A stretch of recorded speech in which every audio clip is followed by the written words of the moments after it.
Okay, lots of things to talk about on this trip to the supermarket. First one, feed the animals, people. Wherever you are in the world, particularly in the colder regions, like in the northern hemisphere, feed the animals. It's freezing, it's cold, and there's not too much food around. So, just have a little bit of thought. When you're outside and you go fucking cold, these animals have got to generate heat throughout the whole of the day and night. So, please help them.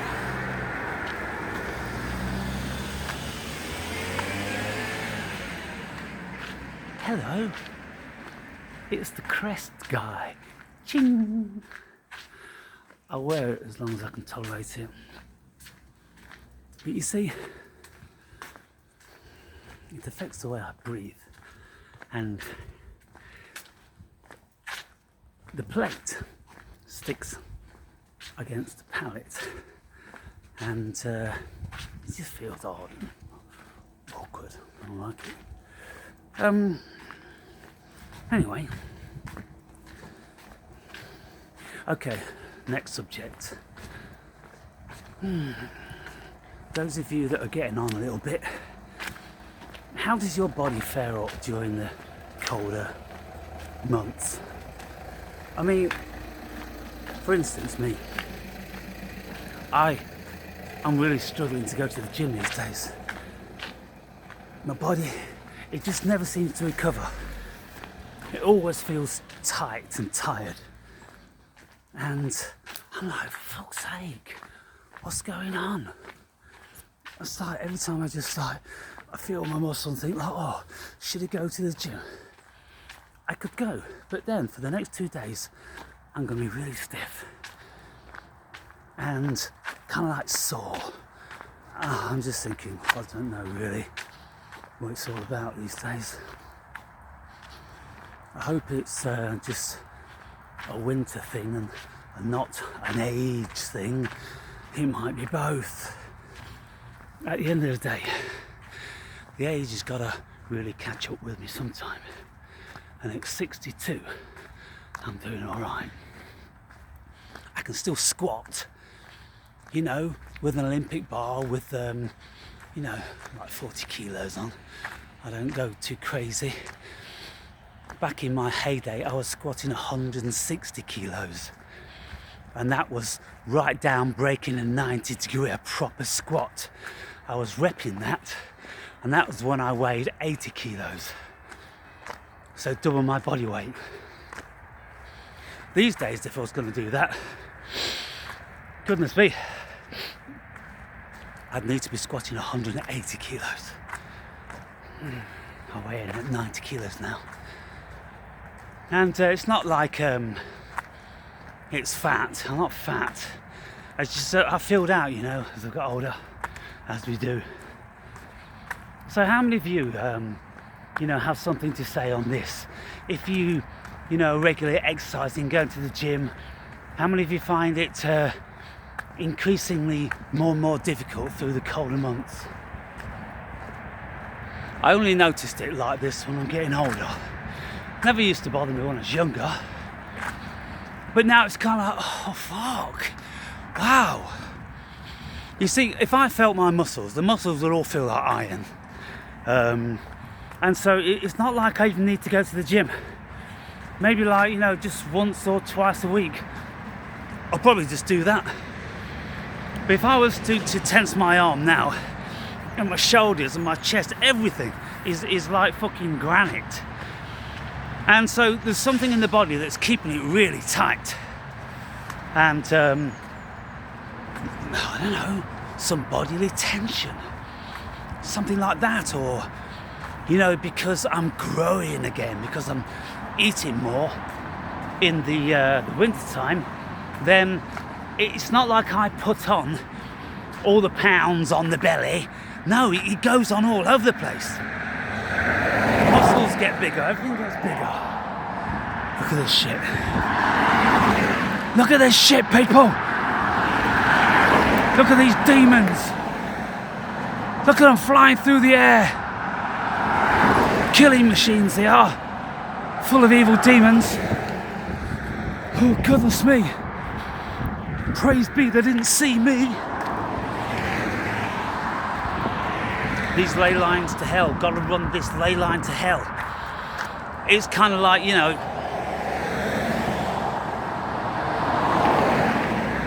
if we're gonna find dead animals, we're gonna find them around the ley lines to hell. Ones that just didn't make it when they were crossing. Whew. Praise be I've made it this time. Oh, goodness me.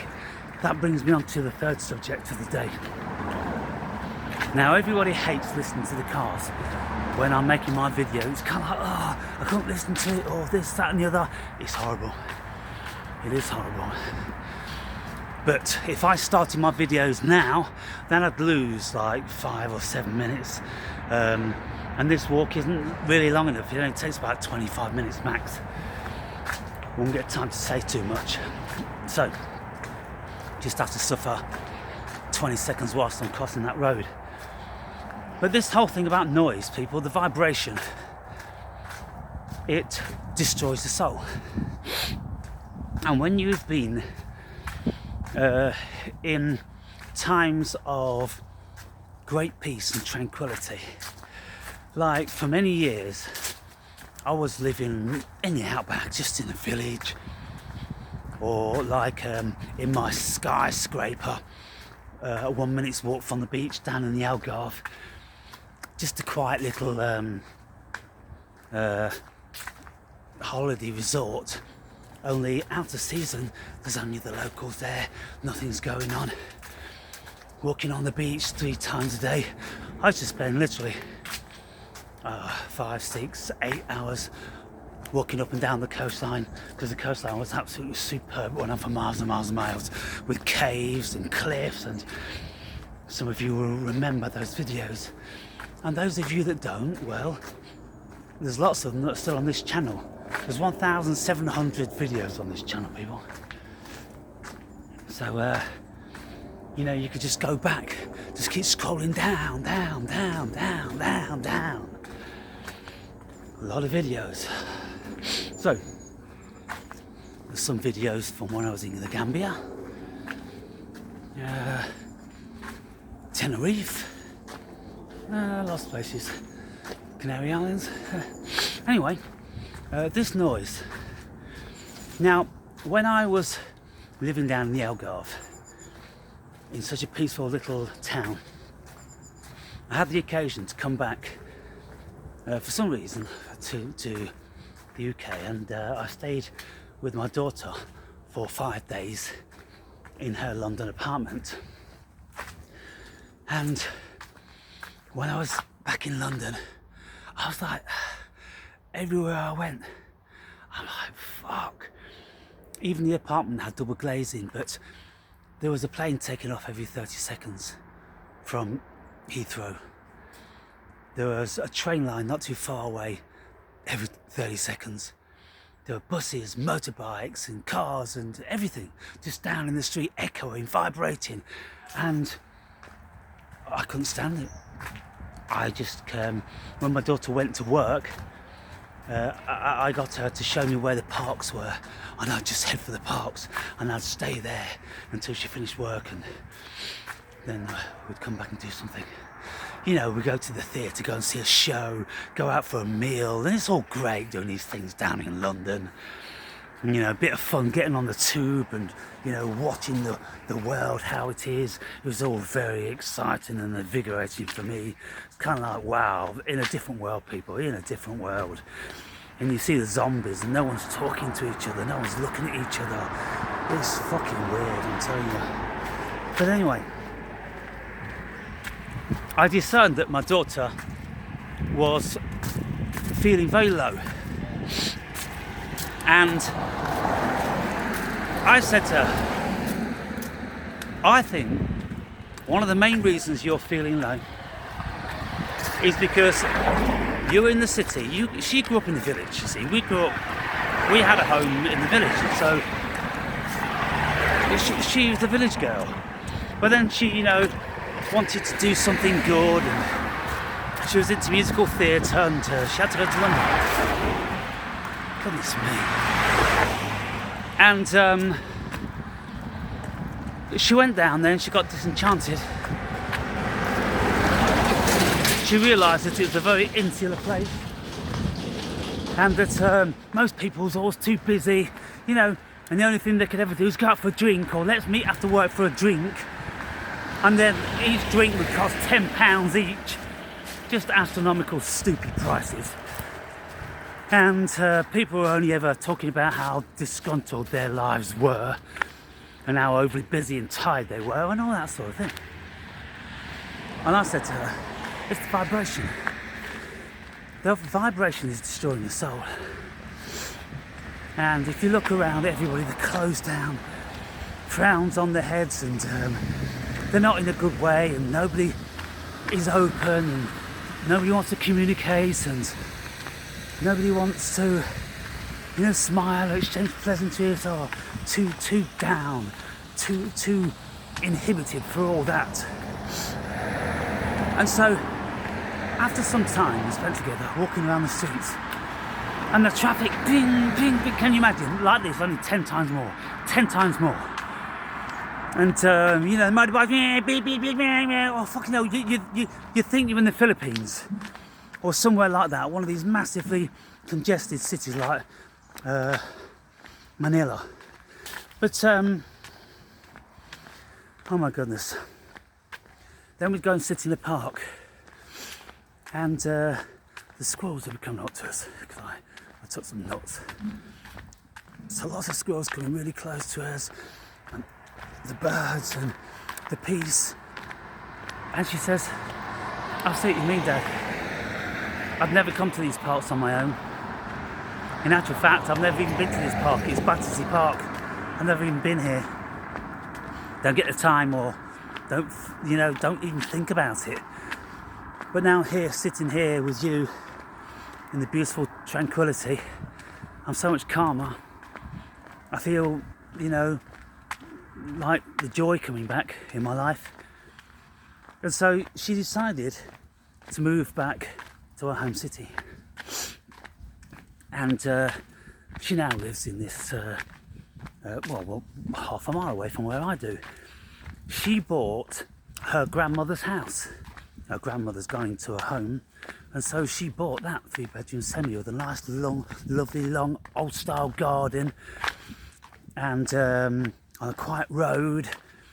And so now, she feeds the birds and the squirrels, and she's got a garden and plants all the stuff and everything, and it's lovely. And her mind is much more peaceful. And for a long time, she couldn't smile.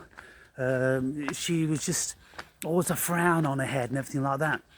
It took a while for that to go, but now, she's back normal, and she laughs, and she's light. It destroys people. The cities destroy people's souls. Now, this is kind of like an elementary sort of assessment, but how many of you have really felt the difference? How many of you have really felt the profundity of the difference? So when I was living in places like Bulgaria, out in the village, and I'd come back to Europe, and I'd get on, I'd travel on Bulgarian trains, right? Bulgarian trains, it's like travelling on an Indian train. Literally, there's the toilet, the door just swings and bangs and swings and bangs and swings and bangs. There's no lock on it. There's no running water. You shit straight down onto the track. Can you imagine, people? The side door, where you get on and off, well, you can just open that and close it as the fucking train's going along. You can hang out the windows and everything like that. And there's hardly ever anybody on the trains, and they're these sort of trains that rattle from side to side. Cha-chung, cha-chung, cha-chung, cha-chung. And it's all doing that sort of thing. And of course the trains are really old. They originally would have come from Russia, because Bulgaria was communist, up until about 20, 30 years ago. And so that was one experience. And then every train station, little stop, you'd stop at, it was just fucking maybe an old fucking brick stone building. And like one, like, you know, old bloke coming out with his cigarette and was, you know, talking to the driver and on your way. And there's rusty old buildings. I'd go through that country, and all I saw was rusty old desolate and abandoned industrial sites where there was once upon a time industry, but there's nothing anymore. You just travel for miles and miles and miles with just seeing rust and decay and just huge like industrial places that look like, you know, used in Russia. Like I say, because they all would have been built on Russian technology and that sort of stuff. So that's one facet. And then when I come back to Europe, because it wasn't in the European Union then, I'd get on a train, you know, Heathrow or Gatwick or something, and just a massive difference. Trains chock-a-block with everybody, no one speaking, no one looking, everyone just got their AirPods in, and even though it was very smooth and quiet, it was just alien and inhumane. Yeah, not a very good experience at all. And whilst I'm speaking about trains, let me just speak about travelling on a train in Africa. Travelling on a train in Africa, well, this train I travelled on, and in Ghana, they only had like one railway line, and this in existence with one train on it, and it went this way and it went that way, and it went from Accra, the city, to another part, and I don't know, maybe it's about 80 miles or something like that. Maybe even less than that. The line just ended because they couldn't afford to maintain it. The train was from the British colonial days. The line was put in, I think, about 1947. The train was the same fucking train. Oh my goodness, you know. It was very similar to that of the Bulgarian trains. You shit straight onto the track. No running water, nothing going down like that. And then people would get on the train with goats and chickens and sheep and fucking, you know, there was no conductors or nothing like that. You know, you bought your ticket, you got your ticket checked before you went on the fucking train, and that was it. So the great differences around the world, but less so these days, particularly in built up and first world countries. I remember when I started travelling, going to France and Spain when I was like 9 years old with my dad. Spain was Spain, France was France, and everything was very, very unique to that particular country. They had their own money, their own styles, and their own foods, and oh goodness me, of course, the language. And it was incredible, but now they're all the same. The essence, the charm has been extracted, squeezed out of all of them in the name of standardisation, in the name of progress. So you don't need to mess around changing your money. It's the same money. It's easy. You where you go, you know, everything's mostly, you know, is written in English, at least in part. In any case, everyone speaks English, and all the cars are the same, all the clothes are the same, and all this sort of stuff. It's a great shame. It really is a great shame what we've lost. You know, and going back, let's say 100 years, the difference would be even more profound. It'd be absolutely amazing when you were travelling the world then, when people had barely seen a traveller, a white person or a person from, you know, another continent and this sort of thing, i.e. travelling around Asia, Malaysia, Africa, Indonesia, and all different sorts of places like that. So anyway, I'm at the beer keller. I'm gonna stock up on my nookie and I'll be back.